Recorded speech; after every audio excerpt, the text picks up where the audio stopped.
Bill Maher has been pretty sensible as of late, but every once in a while he has to give a little woke take that is just completely unbearable and annoying. But before we get into that, make sure that you subscribe to Resist the Mainstream to ensure to YouTube that you're enjoying the content and that they can push it out to more people so we can get this community growing. All right, let's get into this video. Genuine thank you to Biden and Harris for doing what they should do, right? That he didn't do, yeah, and, Trump. Yes, and Biden is, by the way, I'm not sure he knows he's in the room with Hitler, but he gets half credit. Thank you. And this is not a lot of people are talking about this. And I made a video on it, like a little short video. And I posted and I said, okay, yeah, this is great that he's out here talking about peaceful transfer of power and like congratulations and, you know, whatever, happy to have you back type energy. But he was definitely one that called him all of the people garbage. He was condoning this rhetoric that we were all Nazis and that he was Hitler, that Trump was Hitler. And so being in the room with him, saying I'm willing to transfer power to this wannabe dictator, it's very telling that you didn't believe any of this stuff, the stuff you propagated and lied about, in terms of how much of a danger and a threat Trump was. So it's super annoying that it's just accepted and allowed, and it's just politics. No, you can't sit there and say something that extreme. Obviously, people embellish. Politics is politics, but like, that's to the point where people are actually fearful of the man because of something you said and that you propagated and never denounced. And then even after the assassination attempts, the temperature needs to come down next day.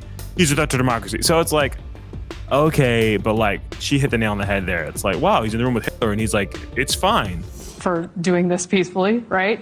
But I think there's another thing here. We had a contest in democracy by listening to the voters about what they cared about most. And I think one of the issues with voters was that making January 6th, 9/11, making that day into everything, did not win that fight. It didn't win the fight about what they cared about most. There were other things in their personal lives. That's not what I'm asking. What I'm asking is, that if Trump had lost this election, right now, we would be talking about the votes that are still coming in Pennsylvania and Wisconsin, and he'd be in the courts, and we would just be all in a tizzy. That's not even true.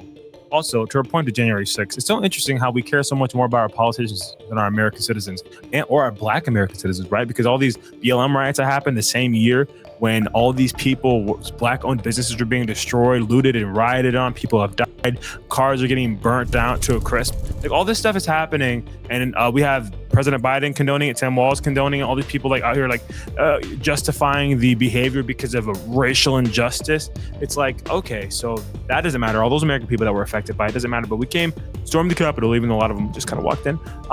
Whatever.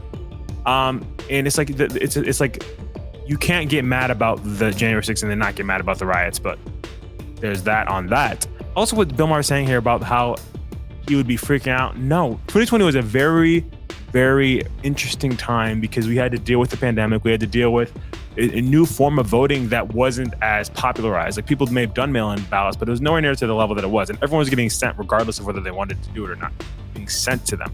I went in it, and I know they still sent it out. And you have every right to question that and take legal action. And obviously nothing came of it because it didn't change anything. Biden's still been the president all this time. But I think people are making a way bigger deal out of it than they should be about he tried to overturn. He just thought it was sketchy. He thought something was off. He thought it was stolen. So he wanted to take action to make sure that everything went by the book and went right. And regardless of whether or not he still believes it or not, he didn't break the law in trying to do that. So people are just being disingenuous there. And like I said, it was a very particular time. So everyone, them saying now that they're going to, peaceful transfer of power, they're only saying that because they don't want to look insane for questioning it because of what happened in 2020, because of all the nonsense they said about him questioning it. Because he questioned it, he was like called all these terrible things and names. And so they would look like the ultimate hypocrites if they went and did the exact same thing in 2024, especially when this was more of a regular election year where we could all go in and vote and we get all the results on that day like it has been in the past. So it's not the same, but nice try, Bill. One side accepts election losses and one side doesn't. This asymmetry cannot continue. And the people who are defending it cannot just look past it like, well, we won the election, so that's it. Well, currently, Bob Casey, Democratic senator in Pennsylvania, is doing exactly what you're saying, where he's looking for all these votes and trying to, and the Bucks County commissioners are saying, we need fake ones. We need to get all the ones that are unregistered. No, they're just counting them. No, that's not actually true. They're just counting them. It's not actually true. And if you dismiss that and you don't recognize the mote in your own eye, then that is a problem. So you're saying Bob Casey, in this, that's equivalent to Trump in 2020? No, I don't say they're equivalent. I say that you have to recognize that these things happen. For instance, in 2016 and 2000. No, they didn't. No, they didn't. Chris, you want to help me out on this? I gotta tell you, you don't need help, and I'm just so happy it's not me. You know? It didn't happen in 2016. There was no one denying the election in 2020, and there was no one denying the elections in 2000. I'm pretty sure I did hear about that, actually. There was like someone won. I can't remember. I was a kid. And then it turned out that they didn't win. I think it was George Bush, right? Or no? Oh, no. Fact check me all you want. I don't care. The point is, it happened in 2016 for sure, because Hillary Clinton, multiple times, I was a grown adult at this time, first time voting in a presidential election, and she denied it. She may have conceded, but she denied it later on. And we're about to see, I got another video of, Bill Maher has been in denial of this for a long time, though. He doesn't want to admit that Trump was not the only person to ever deny an election. And you're going to see here that not only is that not true, but his denial is like unbelievable. Won't be denialism if Kamala Harris loses too. It won't be the same. Okay, but there's going to be. I mean, they're already laying the foundation for lawfare. We're going to be stuck in this election one way or the other, no matter who wins, for weeks. Well, there's no evidence of that. Democrats have never done that. They've conceded. We already had this fight on my show. Hillary Clinton is the original election denier. Stacey Abrams. Yes, she is. It's different. Come on, man. Right. It's different between grumbling. Yes, they grumble and they shouldn't, and maybe it goes over the. It's different between grumbling about something and actually trying to overturn it, like he did. I mean, you know this. Why do we have to go through this? That's fine. You're allowed to file legal challenges in response to an election, which is what Trump did, and he lost, and he did wind up leaving office. I'm not going to defend his behavior on January 6th. I never have, and I'm not going to start tonight. But if you don't think there's going to be denialism on the Dem side, you haven't been paying attention to what's been happening on that side for these years. It's just the like he's saying, the utter denial of the fact that not only did Hillary Clinton deny the election, he like acted as if they didn't have that conversation before. He's like, what? No. In January 6th, guys, what did Trump do? Saying go out, protest peacefully. The reaction to the action of the election results of 2020, to where the reaction by the conservatives, reaction by a lot of people that felt like that there was an injustice done, totally wrong. Like the ones that did go insane, totally wrong. I condemn that. That behavior is not okay. But they did feel like there was an injustice done to them, and that there's no way that Trump didn't win it. That's how they felt. And so, like, just because they acted that way, you cannot put that on Trump. He just said, I think it is too. And like you said, he took the legal action. But this continual denial of Hillary actually denying the election results, saying that she won and that Trump was illegitimate or whatever, she debunked him on her show, like in real time. And she's like referencing it here in this clip. And luckily enough for you, I have the clip where she provides the evidence. And Bill looks like a fool and a clown, and watch him stutter himself into a hole. Election denier. I'm sure you voted for her in 2016. Well, she's not an election denier. She absolutely was the OG election denier. First of all, she came out before the sun had risen to concede the election to Trump. And then spent the next 4 years saying he was illegitimate. He was an illegitimate president. Okay, well, first of all, she didn't say he was an illegitimate. Yes, she did. You tell me exactly what she said. She said those exact words repeatedly. I believe he knows he's an illegitimate president. Oh.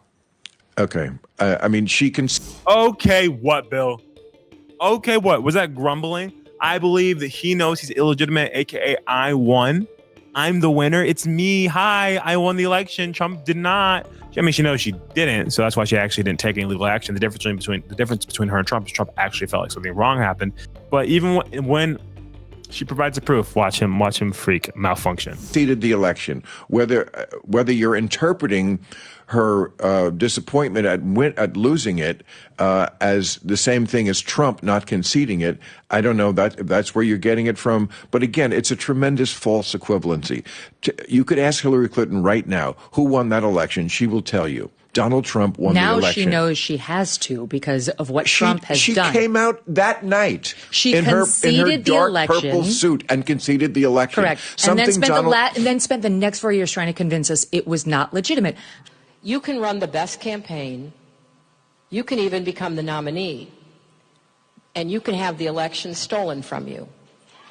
You know the funniest thing about all of this is that she actually had a lot of people on the Democratic side believe that she stole the nomination from Bernie. Because Bernie is the populist that everyone wanted to actually he's the one or the Democrat nominee that people wanted, the Democrats wanted. I remember seeing Bernie Sanders circles all over the place in the primaries. I didn't see anything about Hillary until she was the nominee.